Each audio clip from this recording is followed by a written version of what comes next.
So guys, for the first method, you want to go to search and type in device manager. Click on it. And now once you're on this, you want to expand batteries. If you have Microsoft ACPI compliance control method battery, you want to disable it and then re-enable it.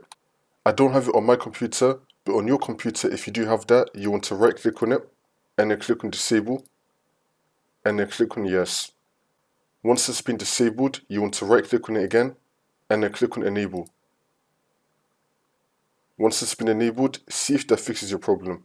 For the next method, you want to make sure that your display adapter and your monitor are up to date. So you can right click on your graphics card right here on the display adapters and then click on update driver and then click on search automatically for drivers. Make sure that you have the best drivers for your device installed. You may also be able to find the latest drivers for your graphics card and for your monitor on your manufacturer's website. After you update them, you want to restart your computer and then it should be working.